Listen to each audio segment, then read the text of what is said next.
მშვიდობისა. ჩემ ამ გაყუჩებას მინდა გამოვეხმაურო ახლა რაღაც არ ვარ აქტიური.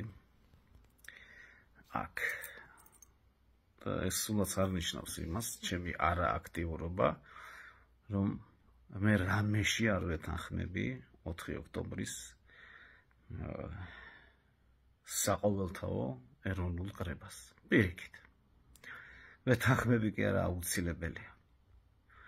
უბრალოდ მე ახლა დროებით არ ვარ საქართველოში, ცოტა ხნით ვარ გასული.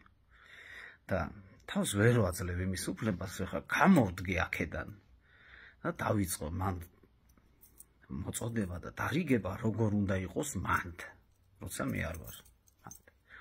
აი ეს არის მთელი ჩემი ამ ცოტახნიანი პაუზის საფუძველი. უბრალოდ ნამუსი არ მაძლევს ამის უფლებას, ხა დავდგე და აქედან რაღაცები მოგიწოდა, თორემ არჩევნებისში წასვლა ხმის მისაცემათაც კი. ან ისე უბრალოდ ბიულეტენს დავხევდა რაღაცა. პირველ შემთხვევაში უკვე ღალატი სტოლფასია და მეორე შემთხვევაში არის უბრალოდ არნახული სისულელე. ასე რომ არჩევნები ეს არ არის, ეს არის სპეცოპერაცია. რასაც ყოველთვის ვიძახდი. გასული წლის არჩევნებზეც მაგას ვიძახდი, რომ რუსეთი გვიტარებს სპეცოპერაციას და იმიტომ ჩავხსენით ჩვენი თავები, მე აკიამ და დავით კაცარავამ. ასეც მოხდა, მაგასაც მოუწოდებდი პოლიტიკოსებს, რომ გავერთიანდეთ ეხლა, გაერთიანდით ეხლა, თორემ გაგაერთიანებენ ციხეში, არ დაიჯერეს. არ ვამუნათებ, მაგრამ ამას ვამბობდით. არ მოხდა გაერთიანება, ეხლა ამაზე უკვე ზედმეტია საუბარი. ასე რომ არავით არის არჩევნები, რა არჩევნები ვერ ხედავთ, წუწკინელები დარბიან სადღაც ვიღაცეებს ხვდებიან, რაც გააურკვეველს ეს ფულმადიდებლები და ხედავთ რა დღეშიც არიან, არანაირი აღიარება არ აქვს, საერთოდ არაფერი არ გააჩნიათ და ეხლა მიდიხარ და უправებ, ხო? ლელო და სხვა ხარია, მე არ ვიცი მაგას იმედი ვინმეს თუ რატომ მქონდა, არ ვიცი რა. ხო და რაც შეეხება 4 ოქტომბერს. რაც უფრო მეტი ხალხი იქნება, მით მალე დადგება გამარჯვება.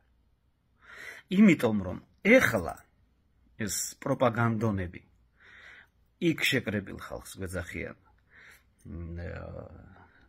ჯგუფს, რაღაც გარკვეულ ჯგუფს გვეძახიან და ის 300-400 რო კაცი რო გავა, ჯგუფს ვეღარ დაუძახებენ. ეს პირდაპირ ქართველი ხალხის წინააღმდეგ გალაშქრება იქნება სპეცრაზმელებისგან. და მაინც არ გადავიწურავ იმეც და მე მგონი აღმოჩნდებიან იქ ადამიანები, რომლებსაც რაღაცა სინდისი უკარნახებს, რომ საქართველოზე ხელი არ აწიო, ბიჭო.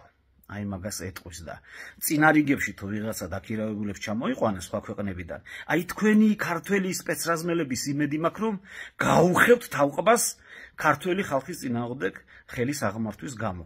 აი თქვენ იმედზე ვიკრიბებით ჩვენ 4-ში, თუ მაგათ სპეცრაზმელები ჩამოიყვანეს სხვადასხვა ქვეყნებიდან, იმიტომ რომ ვიცით, რომ ძალიან ბევრ ქართულ სპეცრაზმელს არ უნდა ქართველი ხალხის წინააღმდეგ გამოსვლა. და უბრალოდ არ შემიძლია ნიკან არსიაზე არ თქვა ერთი-ორი სიტყვა. მე ასეთი შეუპოვარი ბიჭს ბოდიშს ვიხდი, მაგრამ კარგ კონტექსტში ვიძახი ამას. მე არ მინახავს. აქედან ქებაც მეუხერხულება, რაც მაგ ადამიანმა გააკეთა. ჩამოვიდა, ჩაბარდა, რომ 4-ისთვის გარეთ დახვდეს. წარმოგიდგენიათ 21 წელს ნიკა ნარსია რო ყოფილიყო, რა იქნებოდა, რა სიზავდა, შეაყდებოდა მტერს. აი ზუსტად ასეთ ბიჭებზე იდგა ეს საქართველო და დგას დღესაც.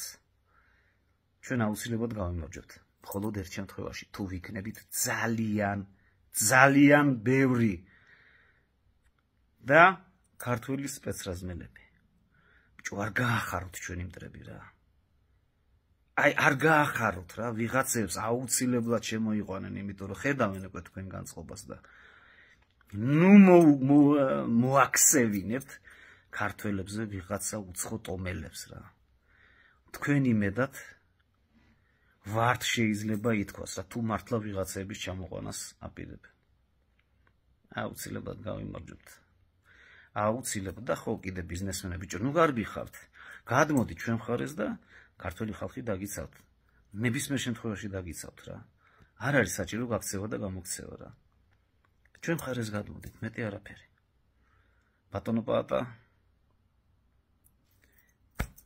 ჩვენ აუცილებლად გავიმარჯვებთ.